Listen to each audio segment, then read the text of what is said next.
Hello, everyone. Welcome to Developing Palates. I'm Aaron Loomis coming to you from the Drew Estate Studio. With me today from the Box Press Studio is Jiunn Liu, and from the Pastani Studios, John McTavish. How you guys doing?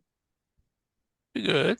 Good man. I don't know what you guys had for dinner, but I did up some carnitas and then turned that into tacos. And I gotta say it was pretty satisfying.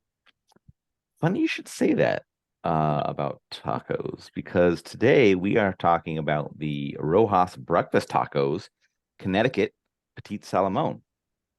This is a Salomon, very petite, 4.5 inches by 44. Comes out of the Rojas Cigar Factory in Nicaragua. Wrapper is Ecuadorian Connecticut. Binder and filler both from Nicaragua. It is blended by Noel Rojas. Price point is $6, and the cigar was released in March of 2023. So with all that out of the way, June, what was your overall experience like with this cigar? Yeah, I so this is kind of a interesting one, right? So I rated like the first third, second third good, last third average, but I said and by the way, Burn and Draw was great, but I rated overall average, right? So you might be uh logical and think, how could that be? First two thirds are good, why is the final overall average?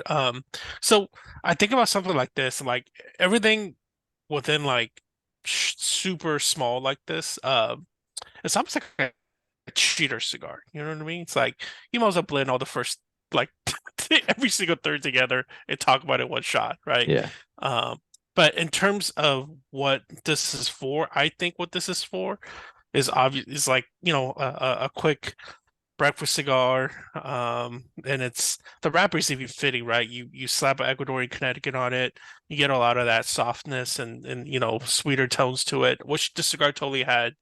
But the thing is, it's just so small and such a quick smoke that like I expect all three thirds to be good in order for me to have an overall good experience, if Okay. that makes sense. That makes sense. Yeah. Yeah. All right, John, what were your thoughts? Well, I mean, it's certainly a Salamone that just got out of a pool for sure. But the weird thing about the thirds. So we've talked about cigars, and June. I know June's had this experience where the first third was average and the second third was good. I had an experience where the first third for me was pretty average, second third was pretty average, and the last third was good. So I agree with June's take that like really with the bunch is so small on something like this. It's really I think it's probably really hard. Like just a slight misplacement or a change in some of the filler tobacco could radically change some of the thirds. But it was okay. Like it was, it's a $6 cigar. It's kind of a paint by number, mostly Connecticut profile with like some, there's some like strawberry fruitness in there occasionally, some vegetal notes, some graham cracker to break up. And then the last third, I got like some intense black pepper and chocolate. And I was like, if I was a daily Connecticut smoker for $6, and I mean, I think I managed to nurse like 58 minutes out of this, 59 minutes. This would probably be my daily. Like, even though, I think there's better Connecticut's out there, it's also $6. It's kind of a cool shape. Wrapper looks good. I'm like, I almost wanted to rate it good because I was like, it's kind of got a lot going for it, even though flavor profile wise, it's just kind of, slightly above average. So, slightly above average. What about you, Aaron?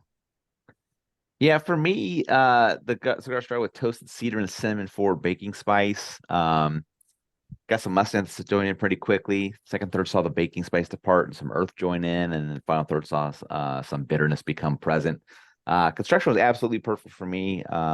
Same as June. I had no issues with that at all. Um, I thought the cigar started well, kind of had a tasty flavor profile, but kind of dropped down a level in that second third as that baking spice departed and kind of maintained that the rest of the way. Um, like you said, June, I have the same thoughts as you. Like this is a challenging size to review because like once you're like just starting to get into the first third, like you're already into the second third, and it's pretty Yeah. much the Like first and 15 second thirds puffs or would whatever. normally be a single third in most other cigars that we review, Mhm. right? So, and a lot of the cigars we review, the first third is good, and then it kind of falls off after that. So like it's almost a gimme that you almost have two thirds that are good for this size. But Mhm. um it's fun to try. Price point is low, but I have a different perspective on that. And I am so cheap that $6 is a lot for this cigar to me because it's such a small cigar, right? I would spend $1 more for like a good Connecticut Robusto or something like that, even though I'd have a longer smoking experience. I don't really have those. I don't really have those time. And John, I think you're gonna get weaned off of this now that you don't have to smoke in the cold. It's like I don't have that need to smoke a short, in a short amount of time where I need to get back in or anything like that. So now that you got a lounge, I think you're gonna get that piece out of you. So you can just I'm only gonna sit down when it's worth my time, kind of a thing, So, but I would like to smoke this blend in another thin ring gauge, but in a longer size. I would like to smoke this in a Lonsdale, something I was like gonna that. say Just Lonsdale or Corona Gorda. yeah, I want to get a feel for this blend in something that's got more smoking time in it. Not it's cool that the size is like this and stuff like that, but uh, for such a small cigar, I think it's a lot of work for not much reward. Kind of doing this kind of a vitola. So Spent more time on the review than we did on the smoking the cigar. yeah, pretty much. All right, let's get into the scores. We're going to start at the top with Jiunn at 6.45. I gave it a 6.1. John, you gave it a 5.8, and Seth, who wasn't able to join us tonight, gave it a 5.75. So, Jiunn, how'd that 6.45 match up for you? It's a good score. Yeah, it's a good. It's hard. So the other side of the coin, what you're saying, Aaron, is kind of me thinking, okay, this is a unique shape, Yeah. right? So for those of us, I think there's certain people that care about and that's not the flash per se, but the uniqueness perhaps of certain vitolas that are harder to roll, not as readily seen out in the market. And this is totally that. So I think for $6 for like a more special shape, I think makes sense. Yeah. But nonetheless, I'm like you, like I don't give a shit if I live where John lives. I'm not like if I'm gonna have a cigar, I'm gonna enjoy it. Like honestly, if I didn't have your lounge, John, I would not smoke most of the year. Yeah, only the summertime. Yeah. Yeah. My 6.1 matches up well. I mean, I had an above average flavor profile, had that perfect construction, got it to the 6.1 mark, but I've been completely kind of going against what the score and everything says, and the kind of the value score. The value score is gonna be super high on this just because of how cheap it is. But yeah, it's just I want more time, you know. I'm okay with the short smokes being something that's like, something that I don't know, just a more distinctive or unique flavor profile. Like I'd rather smoke a short like Toscano or something like that, just to have something that really is like give me a ton of flavor and something like that. So like I said, I'd smoke this in another Vitola or something like that if it was in that kind of a blend, but I just don't think I'd come back to it. It's just not enough reward for the time put into it.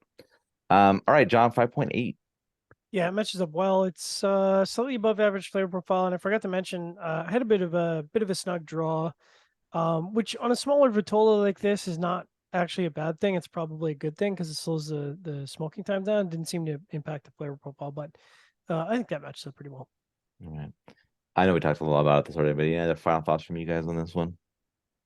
No, really sitting Robusto, Corona Larga, Corona Gorda, Lonsdale. That'd be cool. Probably nothing thinner than those mentioned because at that point it's probably going to be hard to get that like inherent bitterness out of that Ecuador Yeah. Connecticut.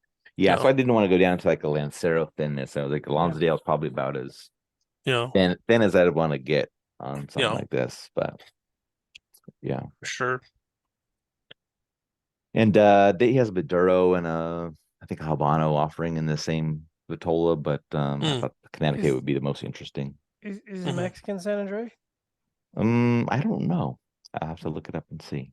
I would think probably it is, but yeah, we'll see. Noel does pretty good with Mexican San Andreas in general. Yeah, that's kind of where my head was at. Yeah. And this is the first one of the street taco series that I've smoked from him. So I haven't done any of the other series. So, but I'll give it a try and see sometime. All right, wherever you're catching this video, be sure to like and subscribe, but check out the full written review on the website, developingpalates.com. Follow us on social media channels, and you can catch all of our review recaps on podcasts. So iTunes, Google Play, and Podbean. Thank you for tuning in. We will catch you on the next one. Tacos.